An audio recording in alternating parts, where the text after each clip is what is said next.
Two powerful men, one life stage.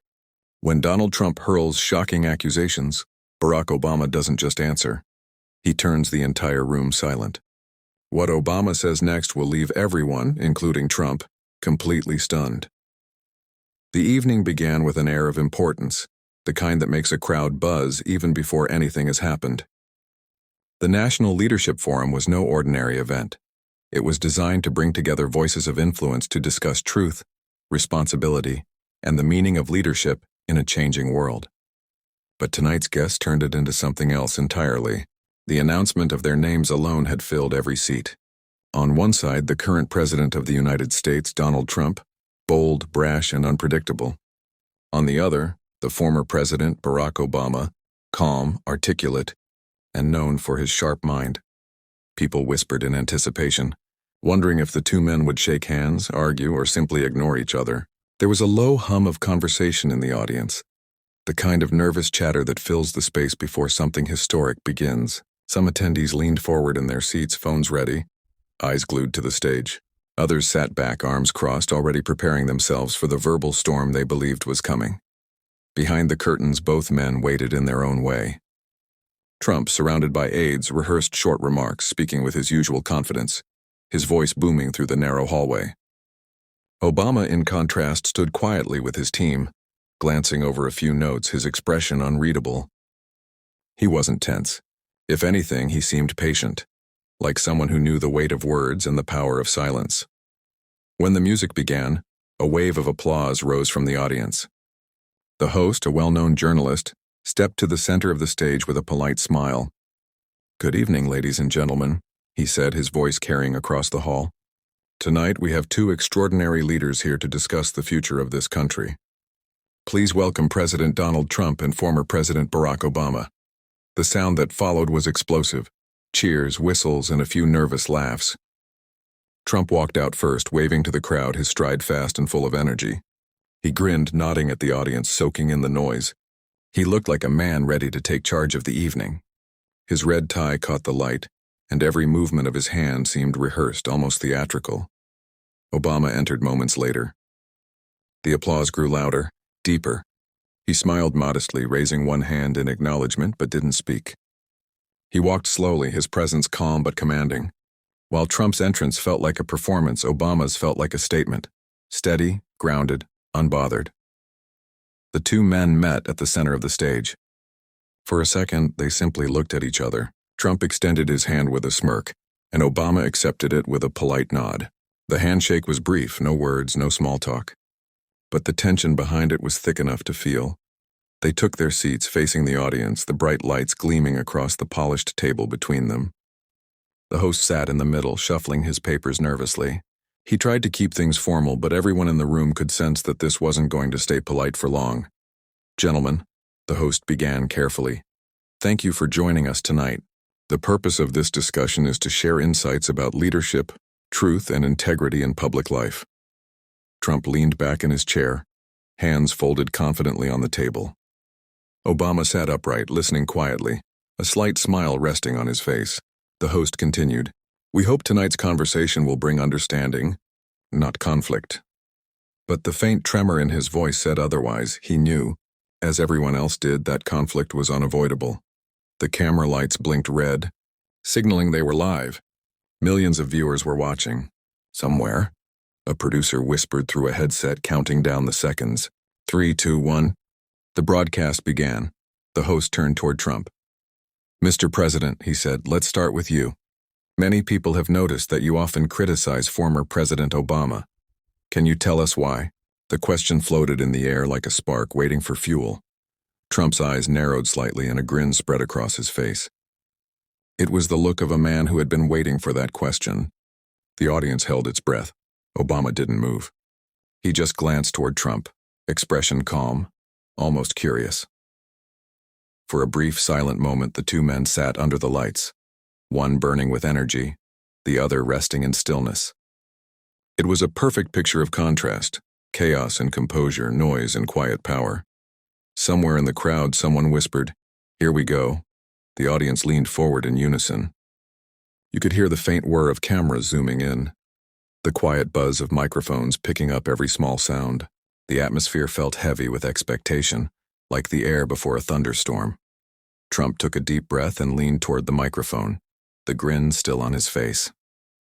His fingers tapped the table rhythmically, a sign that he was ready to speak, or perhaps to strike. The host gave a small nod. "Go ahead, Mr. President," and just like that, the calm before the storm ended. What followed would become one of the most talked about exchanges in modern politics, a moment where confidence met composure, and words became weapons sharper than anything physical. The first round of this battle for reputation, truth, and pride was about to begin.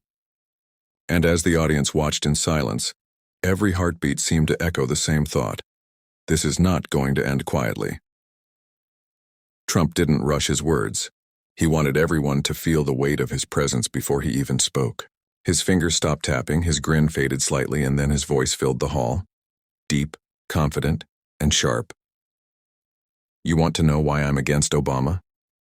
he began, pausing just long enough to make the audience hang on the silence that followed. "Because his presidency was one of the biggest mistakes this country ever made." Murmurs ran through the audience. Trump's tone wasn't casual or playful. It carried anger, the kind that comes from years of held opinions finally being unleashed. He leaned forward, his hands spread across the table like a man laying down his cards. Everything went downhill when he was in office. He divided this country. He weakened our economy. He left chaos for everyone else to clean up, especially me. His eyes locked on Obama, daring him to respond, but Obama remained still. Trump smirked. "You can look calm all you want, but you know it's true. You didn't deserve that office. The whole world knows it. Your presidency was fake from the start." The audience gasped and a few whispered to each other, but Trump didn't stop there. His voice grew louder, his words sharper. "Let's not pretend," he said. "Your election, it was built on lies. I said it before and I'll say it again. You were not born in this country. You were born in Kenya. I had investigators go to Hawaii. I paid them myself. And what they found, it wasn't good." He paused dramatically, looking around the hall as if expecting applause. "They found proof, real proof, that this man's entire story was built on deception." He pointed toward Obama. "You are an outsider, Barack. You were never meant to lead America. You fooled people into thinking you were one of them, but you were never one of us." The host shifted uneasily, but Trump continued, his voice gaining rhythm like a performer hitting his stride. "And now look where we are: inflation, instability, division. You started it all. You made it hard for real Americans to believe in their own government." Some of the audience booed softly. Others clapped, caught between disbelief and fascination. Every sentence seemed designed to hit harder than the last. Then Trump leaned back slightly, his grin returning. "You know, I almost feel bad for saying it," he added, his tone dripping with sarcasm. "But the truth has to be told. People deserve to know what really happened. You ran this country like a fraud, and now I'm the one cleaning up your mess." The hall was filled with noise, the shifting of chairs, the sound of people whispering, some gasping. Trump enjoyed it. You could see it in the way he smiled, almost feeding off the reaction. He turned slightly toward the audience. "Everyone said I was wrong for questioning him. They said I was crazy for wanting the truth, but I'm not crazy. I was right, I always was, and deep down he knows it." Then he turned back to Obama, pointing a finger in his direction. "You should thank me, Barack. Without me, no one would have even bothered to look into your story. I'm the one who made people ask the real questions." Trump chuckled, that low, mocking laugh that always seemed to fill a room. It wasn't humor. It was victory, or at least the feeling of it. Obama's face stayed calm, unreadable, but that calmness only seemed to fuel Trump further. He mistook the silence for weakness. "Oh, don't give me that look," Trump said, his voice rising again. "You've been quiet your whole life, letting the media protect you. But tonight you don't have a script. You don't have your friends from the press to help you out. It's just you and me, face to face." The audience sat frozen. The words cut through the air like blades. Even the host hesitated to speak, his hands gripping the sides of his chair. Trump wasn't finished. He leaned in closer, lowering his voice slightly, almost like sharing a secret with the entire crowd. "You built your image on charm. You fooled people with speeches. But speeches don't build nations, results do. And I've done more for this country than you ever dreamed of." He paused again, letting the weight of his words settle. You're welcome, by the way, for the economy, for jobs, for the strength we have now. Things you couldn't deliver because you were too busy being liked. Trump smiled again, this time colder. You know what people tell me? They tell me, Mr. President, you did what Obama couldn't. And they're right. Because I'm not afraid to say what everyone else is thinking. He sat back, crossing his arms. You may have your fans, Barack, but I have the truth. And the truth doesn't care about feelings. There was a pause, and then in one final sweep he added, You're a symbol of everything fake in this country. Fake politics, fake news, fake promises. And I'll never stop saying it. The crowd reacted again, some clapping, others shaking their heads. The tension was unbearable now. Trump looked at Obama one last time, grinning as if he'd just won a long-awaited battle. Go ahead, he said, almost tauntingly. Defend yourself. Let's see what you've got without your teleprompter. His words hung in the air, sharp and echoing. The audience's attention swung toward Obama, waiting for him to speak. But he didn't, not yet. He simply adjusted his microphone, leaned back in his chair and smiled slightly. A quiet, knowing smile that made the silence feel heavier than any argument. And in that moment, everyone could sense it. The tables were about to turn. What Trump thought was a triumph was about to become the setup for something far more powerful. The calm before the storm was over. The real battle was about to begin. For a long moment, Obama didn't say a single word. The room felt strangely quiet after Trump's barrage of accusations. The air was thick, as if even the walls were waiting for what would happen next. Then slowly, Obama leaned forward, resting his hands lightly on the table. His expression was calm, too calm, and that calmness itself began to draw every eye in the room. When he finally spoke, his voice was low and steady. You know, Donald, he said, this isn't the first time you've made those claims. You've been saying the same thing for years. But there's one small detail you keep forgetting, the truth. A few quiet laughs rippled through the crowd. Obama continued, his words measured and precise. In April 2011, I released my official birth certificate. It showed that I was born in Honolulu, Hawaii. Not Kenya, not anywhere else. The document was verified by officials from the state, including members of your own party, the Republicans. They confirmed it publicly. The matter was closed. He paused, letting the facts settle like slow, deliberate hammer blows. But even after that, you couldn't let it go. You built an entire campaign on the idea that I wasn't who I said I was. You turned a rumor into your own political ladder. You called it an investigation, but we both know it was a performance, one that never produced a single piece of evidence. The audience listened closely. Obama's tone wasn't angry. It was deliberate.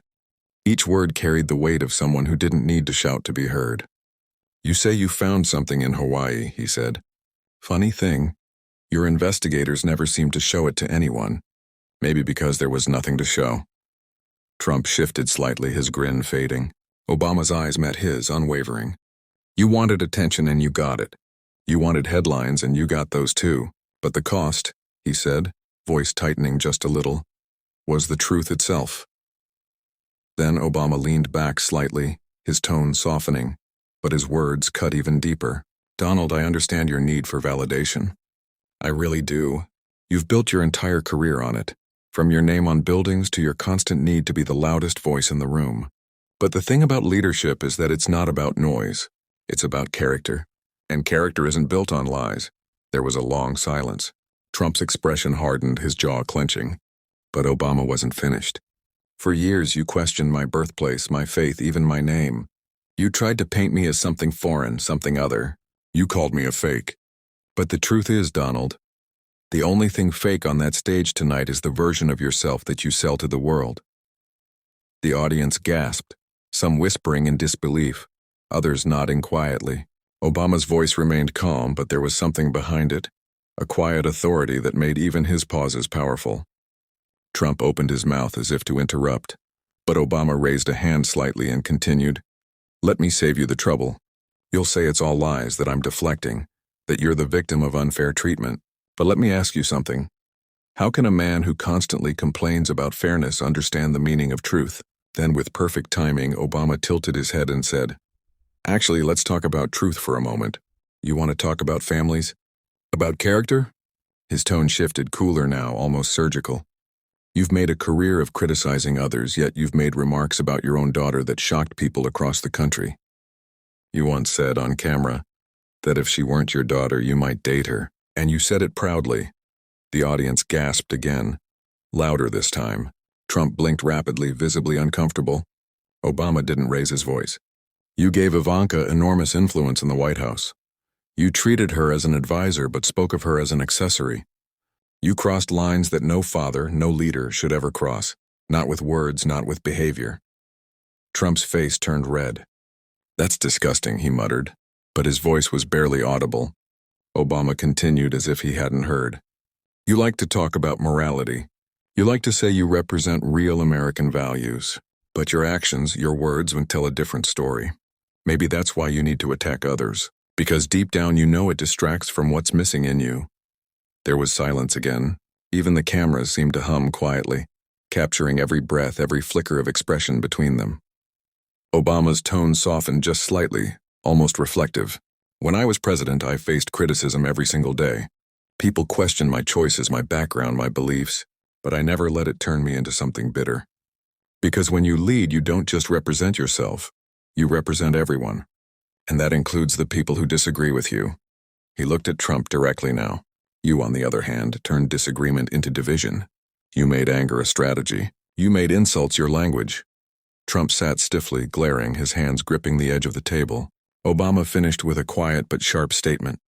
You can question my birthplace all you want. You can call me whatever names you like. But the truth doesn't bend, Donald. Facts don't care about your feelings, and no amount of shouting will ever change that. The audience broke into applause, not the wild kind, but the strong, deliberate kind that carried meaning. Obama didn't smile. He just sat there, calm and still, while Trump looked at him with a face caught between disbelief and fury. The crowd could feel it, a shift, a turning point. Obama hadn't needed to raise his voice or match Trump's fire. He had used calmness as his weapon, truth as his shield, and silence as his most powerful strike. And though Trump sat there ready to fire back, everyone could sense it. The balance of power on that stage had already changed. The tension had been building quietly, like a storm waiting for one more flash of lightning before it broke. Obama's calmness had disarmed the crowd. His words had been sharp but never loud. His control only seemed to make Trump's anger grow. The former president's silence was strength. The current president's silence was boiling frustration. Then, it happened, that one spark that turned the room into chaos. Trump slammed his palm against the table, so hard that the microphones picked up the sound. His chair scraped back. "You are not American," he shouted, his voice echoing through the hall. "You're a fraud. You were never meant to lead this country." Gasps filled the room. People exchanged stunned glances, unsure whether to laugh, cheer, or simply watch in disbelief. Trump's face was red, his eyes wild with anger. The vase sitting near his elbow tipped over, water spilling across the table. It wasn't clear if he meant to throw it or if it just happened, but the image was unforgettable. The symbol of calm tipping into chaos. Obama didn't flinch. He didn't even blink. He simply looked at Trump with that same expression, calm, patient, and unshaken. When he finally spoke, his voice was lower than before, but somehow it carried further. "Donald," he said quietly, "this is what happens when anger replaces reason." Trump froze for a split second, his mouth open but no sound coming out. The crowd hushed, the echo of Obama's words still hanging in the air. Obama continued, his tone steady but firm.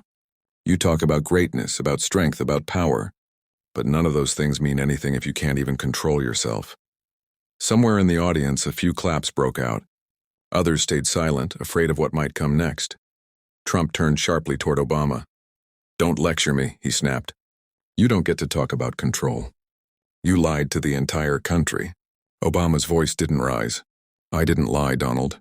You just can't accept facts that don't fit your story." That line drew laughter. Small at first, then louder.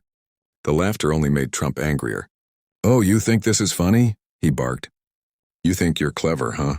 You always think you're smarter than everyone else. Well, let me tell you something. The people are on my side. They know who you really are." Obama tilted his head slightly. "Do they?" he asked softly. "Because the people I talk to remember a president who lifted them up, not one who tore them down." The audience erupted in applause again. Trump looked around as if realizing the crowd wasn't entirely his anymore. He pointed at Obama, his hand shaking slightly. "You're the reason this country's a mess. You and your weak leadership, you left me a disaster." Obama finally leaned forward. His eyes were focused now, the calm replaced by something sharper. Not anger, but precision. "You talk about weakness," he said slowly. "But real weakness is blaming everyone else for your mistakes. You've had years to fix what you claim I broke, yet here you are, still talking about me." Trump opened his mouth, but Obama kept going, not giving him space to interrupt. "You say I divided this country, but you've spent your entire presidency turning Americans against each other. You say I'm not American, but I've spent my life serving this nation while you've spent yours serving yourself." The crowd cheered louder now, and Trump's face tightened further. He leaned closer, his voice shaking. "You don't know what I've done for this country." Obama's response came instantly. "Oh, I do, Donald, we all do. We've seen the chaos. We've heard the insults. We've watched you turn leadership into a stage show, and tonight," he gestured gently toward the audience, "we're watching it again." The crowd gasped, and then roared with laughter and applause. Even the host couldn't hide the shock in his expression. The moment was electric. One man losing control, the other gaining more with every word. Trump's breathing grew heavier, his voice cracking as he shouted, "You think you're perfect, don't you? You think you're better than me?" Obama paused, looked at him directly, and said, "Well, no, Donald. I just think better than you behave." The room went silent for half a second, and then it exploded. Applause thundered through the hall, people standing, some shouting Obama's name. The noise was deafening, but through it all, Obama remained still. Trump's anger boiled over again. "You think this is a game?" he shouted. "You insult me, my family, everything I've built." Obama's voice cut through the noise like a blade. "You did that yourself, Donald. You chose to make your daughter part of politics, and then you talked about her like she was a prize, not a person. You did that, not me." Trump froze, caught off guard. He had no comeback. The crowd fell silent again, waiting. Obama didn't press further. He didn't need to. His words had landed. For a few seconds, no one spoke. The air was charged with tension and disbelief. It was clear now. The argument wasn't a debate anymore. It was a revelation of character. Trump's voice came again, quieter now, but still shaking. "You're just jealous," he said. "Jealous of me. Jealous of my success." Obama shook his head slightly. "Jealous? No, concerned, maybe. Because when a man in your position loses his temper over truth, it tells the world everything it needs to know." The applause returned, softer, but longer this time. It wasn't wild excitement anymore, it was respect.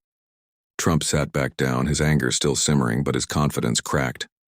Obama sat still, calm and composed, as if nothing could touch him. The audience had seen enough to understand what words couldn't say outright. The storm had passed, but only one man stood untouched in its aftermath. And as the noise faded, the truth of that moment lingered. The power of restraint had just silenced the power of rage. The stage, once alive with energy and noise, now felt like it was holding its breath.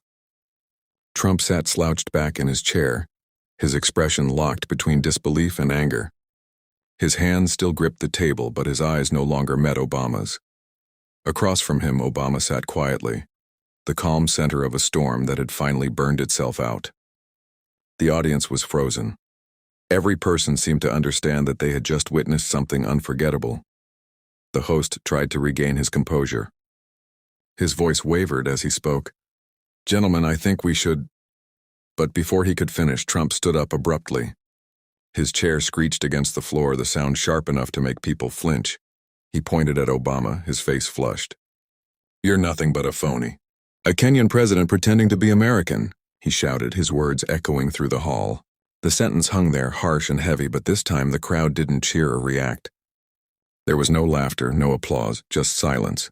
It was as though the words had lost their power the moment they left his mouth.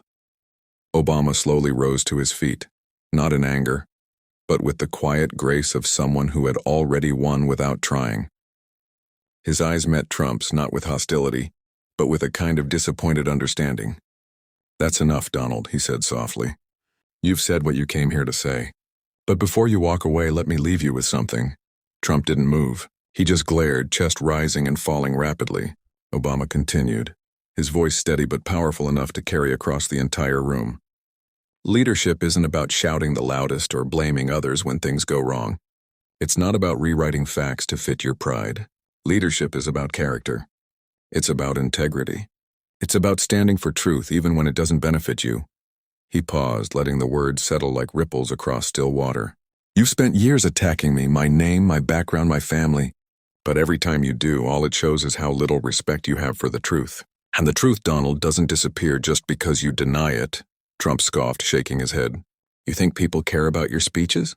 You think anyone believes you anymore? Obama's expression didn't change. It's not about belief, he replied. It's about evidence. It's about facts. I showed my birth certificate. Hawaii confirmed it. Republicans confirmed it. The truth was never hidden. You just refused to look. The audience began to murmur in agreement. Obama's calm presence seemed to fill the room again, washing away the tension Trump had created. Obama continued, You said my presidency was a mistake. But mistakes don't unite people. Mistakes don't lift a nation after a crisis. Mistakes don't bring hope where there was despair. He turned slightly, addressing the audience now. The real mistake, he said, is letting anger and fear become stronger than truth and compassion. Trump's jaw tightened, his hands balled into fists. You're a hypocrite, he said, voice shaking. You act like you're perfect. Obama smiled faintly, but there was sadness in it. I'm not perfect, no one is. But at least I'd try to lead with honesty. You've had that chance too, but you chose a different path. One where truth bends to ego and loyalty bends to convenience. The crowd's silence was deep and focused. Every word felt deliberate, every pause filled with meaning. Obama then turned back to Trump one last time. You call yourself a patriot, but real patriotism isn't about waving flags or shouting slogans. It's about doing what's right for the country, even when it's hard, even when it means admitting you're wrong. And that, Donald, is something you've never learned. Trump stood there, his face pale with fury. He opened his mouth to respond, but no words came out. Instead, he turned sharply and began walking off the stage. As he did, his final insult echoed behind him. Enjoy your fake legacy, Kenya President. Obama didn't react. He simply exhaled slowly, then looked toward the host, who was still too stunned to speak. With quiet confidence, Obama said, Sometimes, the loudest noise in the room comes from the weakest argument. The crowd erupted into applause, this time not out of excitement or drama, but out of sheer respect. The sound filled the hall like thunder, rolling and endless. Obama nodded slightly, then raised a hand to calm them.